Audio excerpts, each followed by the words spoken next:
চলো আজ কিছু নতুন টিপস আর কিভাবে বাটা মশলার ঝামেলা ছাড়াই দারুণ স্বাদের রেসিপি বানানো যায় একবার দেখে নিই।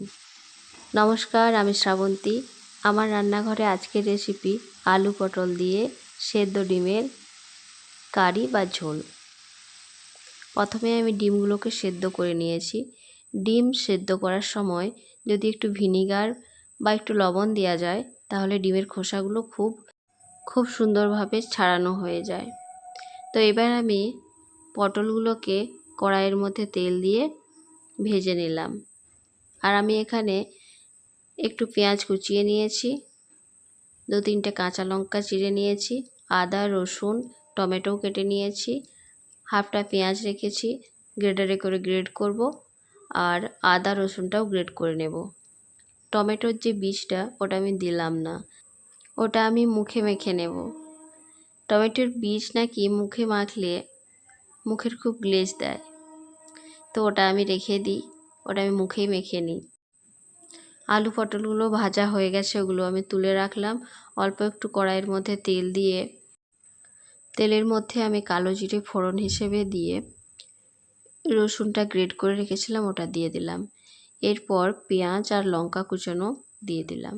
এবার গ্রেট করে রাখা আদা দিয়ে একটু ভেজে নিয়ে টমেটো কুচিগুলো দিয়ে দিলাম। ভালো করে এটা ভেজে নেব। অল্প একটু লবণ মিশিয়ে নিয়ে আমি টমেটোটা ভেজে নেব। টমেটোটা ঠিক গলে আসবে সেই সময় আমি অল্প একটু হলুদ গুঁড়ো লঙ্কার গুঁড়ো দিয়ে দেব। ডিমটা সেদ্ধ হয়ে গেছে। ডিমটা আমি প্রেসারে দিয়েছিলাম। ডিমের খোসা পুরো একদম ছেড়ে গেছে, হাত লাগাতেই হচ্ছে না, ছেড়ে যাচ্ছে খুব সুন্দরভাবে। যারা ফেসবুক থেকে দেখছেন তারা আমার পেজটিকে ফলো করে রাখবেন, আর যারা ইউটিউব থেকে দেখছেন তারা আমার চ্যানেলটিকে সাবস্ক্রাইব করে রাখার অনুরোধ রইল। মশলা প্রায় ভাজা হয়ে এসেছে। এবার আমি ভেজে রাখা পটল আর আলুটা দিয়ে দেব। পটল আলু দেওয়ার পর 5 মিনিট মতো আমি কষিয়ে নেব। কষানোর পরে সেদ্ধ করে রাখা ডিমটা দিয়ে দেব। দিয়ে আবার আমি 5 মিনিট কষিয়ে নেব। কষানো হয়ে গেলে পরিমাণ মতো জল দিয়ে দেব।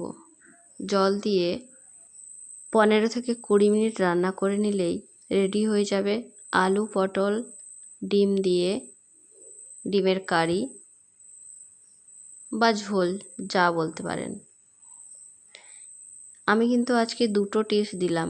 একটা টিপস ডিম সেদ্ধ করার জন্য ভিনিগার একটু দিয়ে দেবেন বা অল্প একটু নুন দিয়ে দিলেই খোসাটা খুব সুন্দরভাবে ছেড়ে যায়।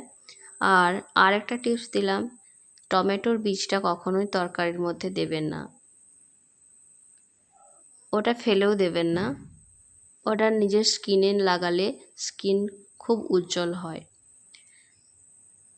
তো ডিমের কারি আমার রেডি হয়ে গেছে, আলু পটল দিয়ে ডিমের কারি।